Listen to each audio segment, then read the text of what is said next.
Alright guys, how are you doing today? Please tell me in the comments.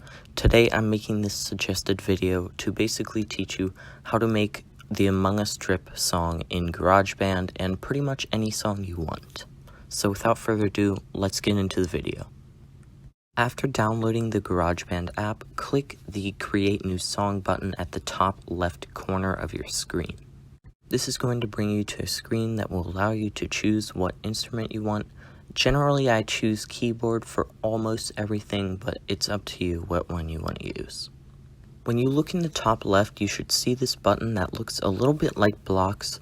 When you click that, that'll allow you to see the layout of your song, and then if you click on it again, you can go back to the piano or whatever instrument you are playing. Right above the keyboard, there's this button that says glissando. You don't really have Right above the keyboard, there's this button that says glissando. You don't really have to mess with that, that just allows you to hit different keys. If you change the setting to scroll, you can scroll up and down the keyboard to get higher or lower notes, and pitch just allows you to make a note higher or lower while playing that note. You can also click on this triangle in the top left in order to adjust your instrument if you don't think it sounds good, or if you just want to browse for the best sounding instrument. You should have a lot of options here, and there are some you can even download that aren't included with default Garageband. You can even go into the song editor, and when you're on part of a song, click this and change it, even though you already played that part of the song. The main part of the Among Us Strip song is fairly easy to play, and it only has 6 notes, which are E flat, F, G, G sharp, B flat, and C. Here are those notes played in order of the song.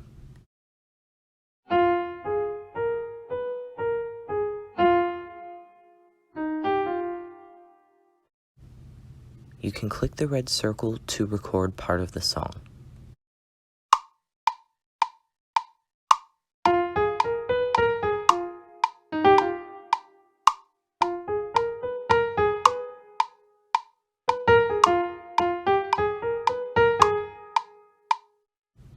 If you make a mistake, all you need to do is hit the stop button and then make sure the mouse cursor is back at the start, and then just hit record again, and it'll record over it and delete the old one.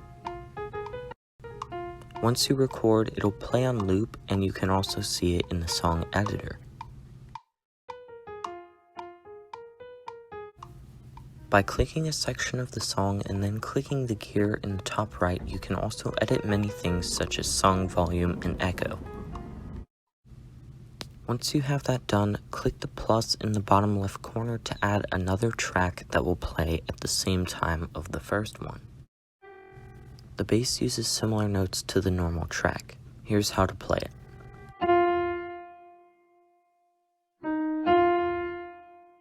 If you want to make the bass sound more different from the original song, you can switch to a different instrument, and you can also use the scroll setting to move down the keyboard to lower notes. When you record this part of the track, you'll also faintly hear the original, which will help you time it up better. You can also use the metronome, which can be turned off by clicking it.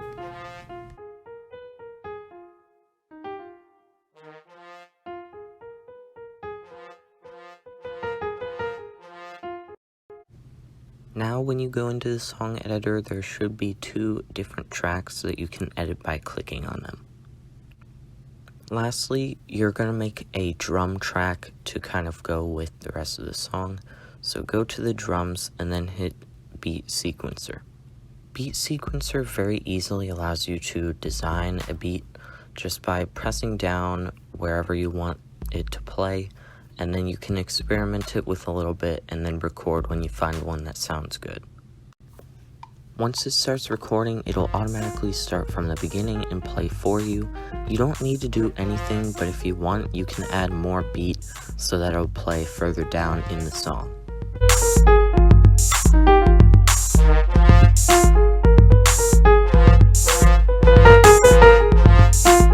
You can change the type of drum set by going to the top left, and if you go to the bottom left, you can also click the die to randomize it, which can also make really good beats very, very easily. Of course, now that you recorded it, you can also see it in the song editor. I didn't like the one that I created too much, so I decided to use another feature called Smart Drums, which you can click at the bottom left of Drums, which basically allows you to have different generic soundtracks play, and then you can kind of mix it up by putting them in different places to make it more loud or more complex.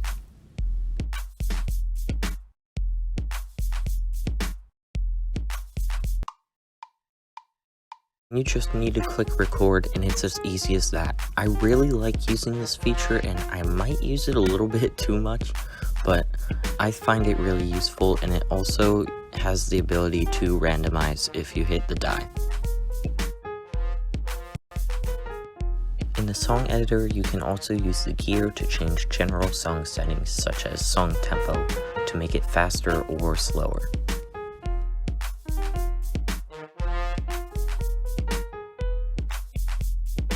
You can also hit the abnormally small plus sign right under the gear to access your sections, so you can create new sections or duplicate sections, allowing you to make your song much longer and more complex.